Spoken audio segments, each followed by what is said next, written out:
Welcome to Native Bidaské, Native News Online's weekly spotlight on the people making news and leading change in Indian country.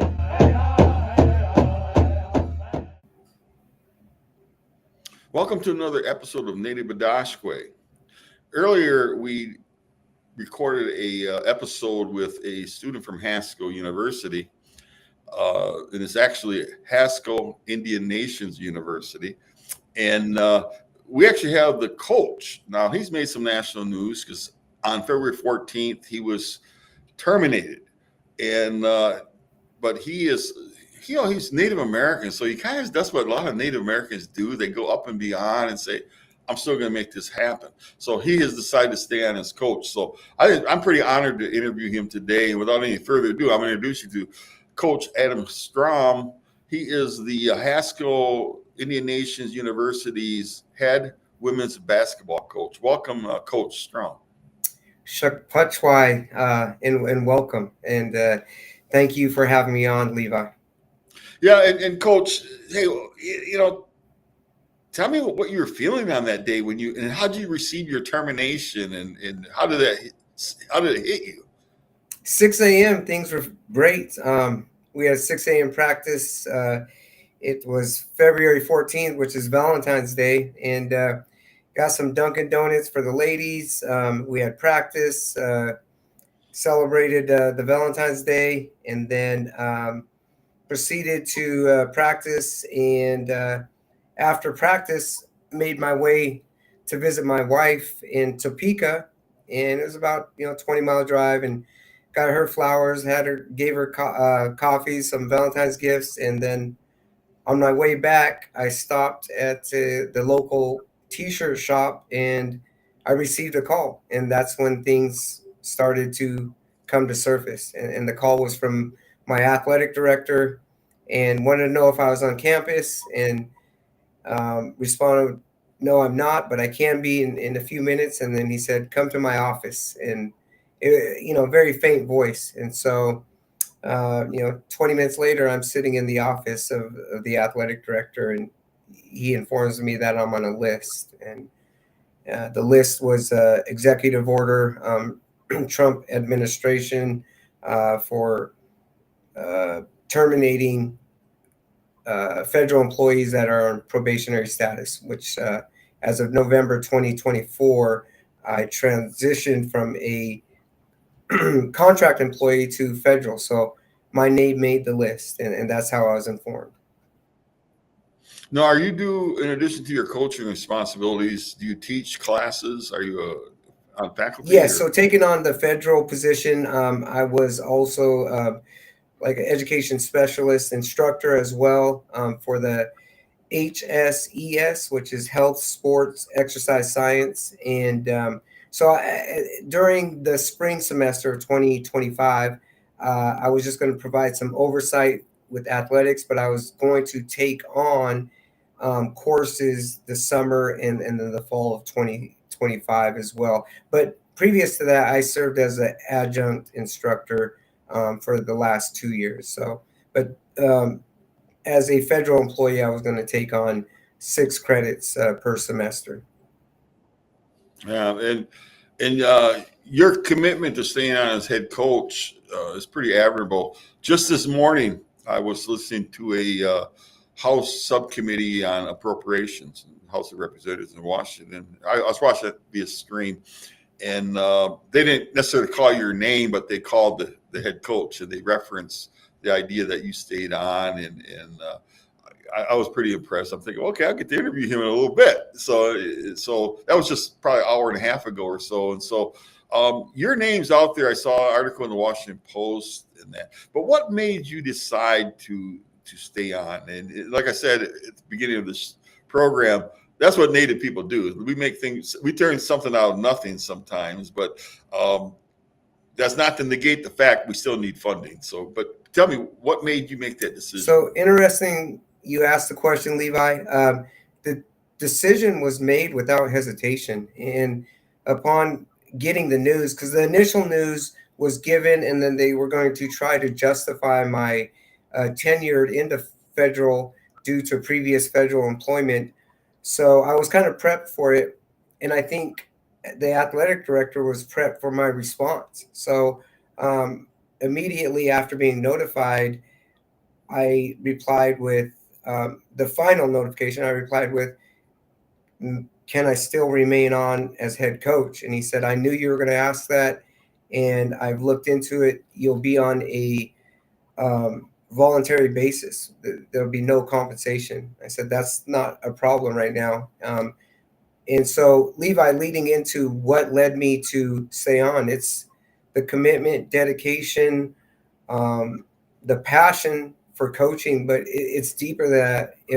If I'm asking 14 young ladies, a team full of basketball players, if I'm talking to them about commitment, dedication, perseverance, resilience, all those characteristics that are hopefully lifelong characteristics, then there's no way I could have accepted termination and walked away. It's just it's something that didn't never cross my mind. And like you said, it's Native Americans. We're resilient. We're strong. We persevere. I mean, we've done that for years. Our ancestors, and so it's just a testament that those before in the trauma they've endured, being unemployed and working and providing a service for the betterment of youth, young adults. It went without hesitation. Like I say, it's very admirable. Tell us about that girls or women's basketball team. I understand they were out in Maryland in a tournament recently. It was inauguration weekend or something. And is it a good team this year? I didn't even, honestly, I have not even looked So at we've the been record. we've been in Idaho, we've been in Maryland, we've been to Puerto Rico. So we kind of been all over the place. Yeah, but we were in Maryland. We were in one of our conference classics, and we went 2-0 there. We are days away from taking part in our conference tournament, which we host, and we're the number 2 seed. So I would say you look at our win-loss record, it could be deceiving. We had a very competitive non-conference schedule, played a handful of Division twos, a Division one, some real nationally competitive NAIA schools. So definitely, our record's not indicative of who we are. But so our team, I mean, to be honest, I feel like I have 14 players. I have 14 starters. And so if that gives you an idea about our depth, that's what makes us very special as a team, as a unit, as a program, is ideally you have your 5 starter, you have your 6-man, you have your 8-man rotation. I have a 14 person rotation. I'm not saying we're overly talented. I'm just saying we have a lot of depth, and we enjoy shooting the 3-point shot. We enjoy pressing. We enjoy running. But I talked to him the last 2 weeks that similar to I'll take a stance from a football team about won or lost, at the line of scrimmage. I told him, in conference, it's going to be won or lost in the paint. So we're going to lean on some interior scoring and some interior defense as well. Well, that's great. I know that basketball is very, very popular in Indian country, as it is elsewhere. But with res ball, and I can honestly tell you, as a editor of a publication, when during March Madness comes around at high school level, and that our readership drops significantly during basketball season at night, because people are at the games and they fill those high school gyms right up. And so kudos to you. Hey, how did you get involved with coaching? Now, you've only been at Haskell 4 years. Where were you before? So how did I get involved? I'm going to tell you that I was born into coaching. My late father, Ted Strom, was a successful high school coach for 30 years. And during one of his medical procedures, being a heart patient, he was hours away from open heart surgery, and I was 22 years old. And the doctor said, "Ted, you're not going to be coaching." He said, "Yeah, I'm going to be coaching, but this guy right here is going to be doing all the on-court coaching." So from that moment, how do you tell your father no under those circumstances? I became a voluntary voluntary coach. And then a few years later, I took on the high school girls coaching job or coaching position at my alma mater, White Swan High School. And then from there, I transitioned into boys basketball, also on the reservation at Wapato High School, and moved in over across the border into Oregon, coached there, came back, coached for my tribe, Yakima Nation Tribal School, transitioned into JUCO basketball, coached women for like 6 years, and the last 4 years spent here coaching women. So, yeah, I've been around coaching my whole life, and that's another thing. I think my service is a testament to my late father and living out a legacy as well as a passion that I was, born into. Boy, that is, as I said earlier, very admirable. Hey, tell us about the current situation at hand. So the current situation in some of us are regards really to, trying to put pressure on. We want to see you guys get fully funded again, but tell us what's going on right now. So currently, as you stated in the opening remarks, is there was terminations that took place, and not only terminations of a college basketball coach, but terminating those that are directly involved with student success on a daily basis. So some professors were terminated, maintenance staff, other support staff, and again, it was executive order, Trump administration. And so we just underwent termination of about a third of our staff. So there's nearly 40 staff members out of the 120. And it's very difficult times right now. I mean, not just for us in the athletic department that impacted a handful of staff, but staff throughout campus. And so if staff are impacted, the trickle down effect is there's a lot of students walking around campus wondering what next, or, is my professor there? Is my coach there? Is a staff member? So, yeah, we're definitely witnessing hard times, but the hard times aren't defining us.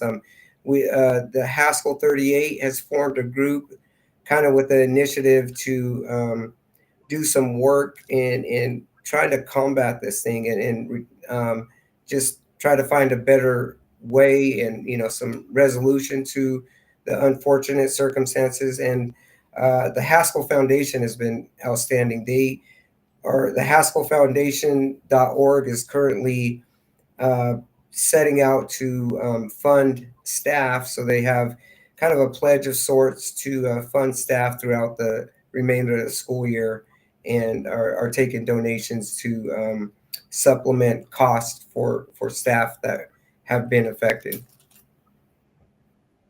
Yeah, I mentioned listening to the subcommittee for appropriations earlier today, and one of the women who made testimony on a panel mentioned that the weekend would have been 14th when the terminations came down was a Friday, but that weekend they had laid off most of the cafeteria staff at Haskell. And what did the students do? So it's the maintenance staff, and there's some, so I mean, it's hot lunches and things of that sort. But yeah, maintenance staff was, I believe they were, heavily impacted. But, kind of going back to something we alluded to earlier, is the 14th was the day I received a verbal notification of termination. So I kept waking up the next day thinking, no, this is a dream or a nightmare of sorts.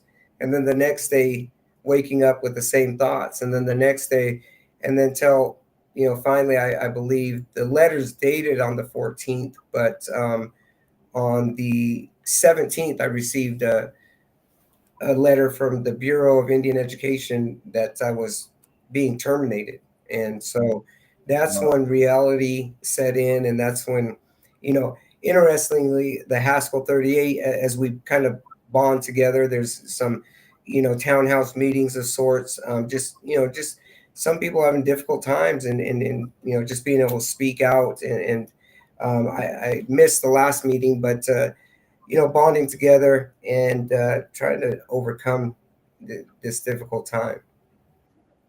Yeah. And Haskell is so resilient, and the history is deep. I mean, Jim Thorpe went there, Billy Mills went there, and the two Olympians, right, gold medalists. So, talk about how are you personally persevering right now? I think as we talk about dates and events and occurrences, is family support. I got a very supportive wife, three boys that actually played for the team here at Haskell that's have been great support. The community outpouring. When I reference community, I'm talking about Native American community. I'm talking about Indian country community, Yes, yes. the Lawrence community has been outstanding. So, but the how I'm handling this was on February 19th was our first practice back together. And I don't think collectively in my coaching career, there's been a practice that was as laser focused, as successful as, we just look like determined. And then I shared with the ladies that I think termination has led to determination. Like they seem very determined. And for me, those 2 hours that I spent coaching on Wednesday, our first practice after officially getting the notice, because we had study table Monday, we had weights Tuesday. So Wednesday was our first on the court practice. But those 2 hours, um, they were therapeutic. They're a remedy of sorts, and it was. I left that practice knowing that I made the right decision, and we talk about win loss success. I would do the same for any team, but this team in particular, let it be known to me personally, without saying a word, that in a sense, coach, we got your back. That is really beautiful, and it does speak to the resiliency, the strength of who we are as Native people, and you know, it's not the first time we've had bad things happen to us as Native No. people. We know that And historically, and it's just you been say that, Levi, and that's the thing is like if you don't know Native people, if you don't know Indian country, if you don't know res ball, then you don't know the impact that that's just it's more than basketball. And again, I don't believe I'm going to have a young lady transition or be drafted into the WNBA. We could, who knows? But at the same time, I do know, in my years passing that Coach Strom, can you be a reference for grad school? Coach Strom, hey, I got this interview at the local elementary school for a teaching position. Coach Strom, I have a new job. Can you? Those things are the things that excite me, and those things are the things that I feel that people that aren't aware of coaching in the Native American country is that I just want to be a positive impact in those that I serve. that's beautiful, and I think anyone who knows anything about sports, especially those who are on competitive sports teams, it's really about discipline. And discipline, if you learn it in one realm of your life, you can take and transfer it when you become an employee, and you use the same principles of discipline. So what you're doing is very commendable. Uh, any discussion? What are you hearing on the ground? Is it any movement out of Washington? I really do believe this has to be a decision in Washington. I wrote a op-ed recently, putting pressure on the Secretary of Mhm. Interior. Sometimes you really wonder who knows what. Did he even understand the implications of this by not his silence of what's really going on? Does he even know? Hopefully he does. But what are you hearing? Are you hearing anything? What are your So administrators potentially saying at the this moment? administrators, they've been very supportive. I mean, previous to this, and not that they're not supportive now, but they don't want to give any indication. I mean, these are livelihoods, not only of those, the students, the campus, but this is Coach Strom, Adam Strom, with a teaching certificate, a administrative school certificates, for administrative education admin. And so, they respectfully, they know I need to be employed. I have obligations. And so they've been very reluctant to share, like, hey, we're going to bring you back next week. And then I might have a position, which I do, with a local school district. And they've encouraged me to seek employment, to, in the aspect, not coaching, but immediate employment. So back to what are they saying? They're saying they don't know a whole lot, although there was mention, about 24 hours ago, yesterday, that there is potential of bringing some staff back on a contract versus federal status. So that's in the works right now. I believe the president is working with the people out of DC, and they're looking for resolution. But at the same time, they don't want to lead us down the wrong path, give us false hope. So they're right now just very limited on the information they're sharing. Yeah. And I think, and I don't want to get into a long commentary, but I don't think people understand that when you get employed by the federal government, it's a process. The onboarding process. I was talking to one employee from a different agency in the last couple of weeks when all this started coming down, and she said, "What people don't understand is her onboarding process." She's an attorney from one of the agencies.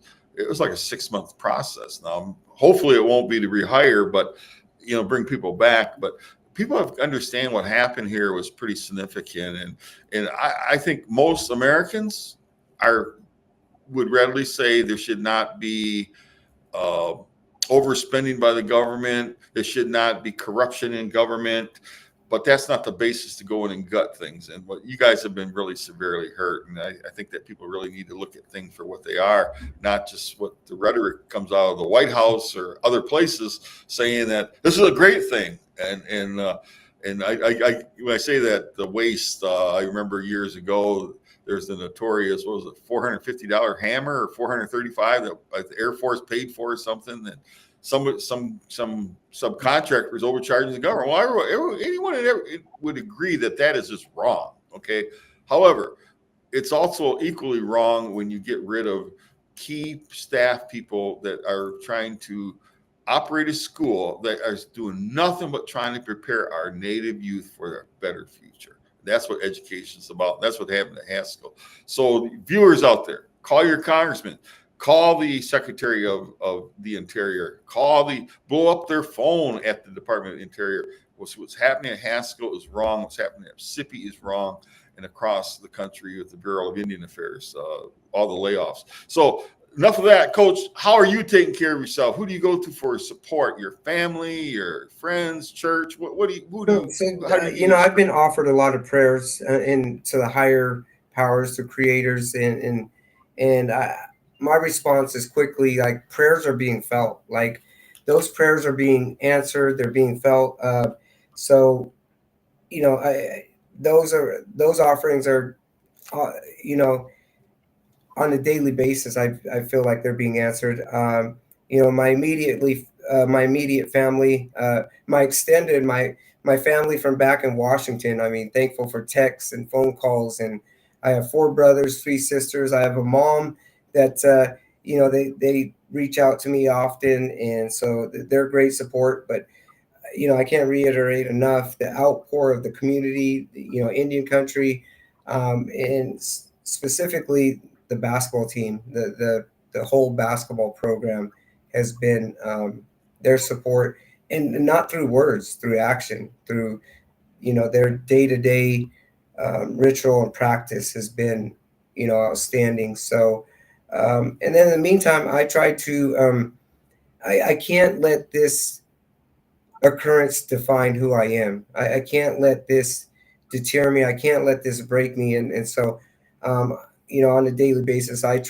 attempt to do, some physical activity, some, work out, something to keep, reading, studying, just anything to keep my mind and physically my body occupied.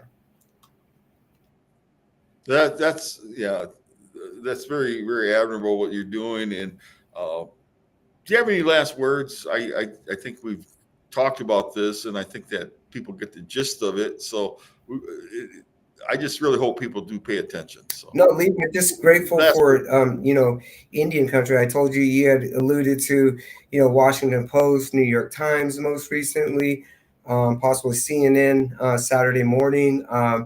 But Indian country is a very special place. That's what brought me halfway across the United States. That's what brought me from Washington to Kansas, Lawrence, Kansas, was knowing that I was going to be working with the Native American. They're not youth, but the young Native American. You alluded to one as being the next leader, and I let them know that. I mean, we talk about how we don't just play for Haskell. We don't just play for Lawrence. We don't play for your family. We don't play for your tribe. Here at Haskell Indian Nations University, we play for Indian country. And you could see, and that's shared in the locker room before we hit the floor, and you could just kind of see when they hear, hey, we're playing for Indian country, they all just kind of sit up, their shoulders, they're ready to go, and they're ready to battle and put on for Indian country. Oh, that's great. And to our viewers, Chimigwich for tuning in to another episode of Native Bidaské. What's going on in Washington? And I'm gonna make this statement. You've heard me say it before.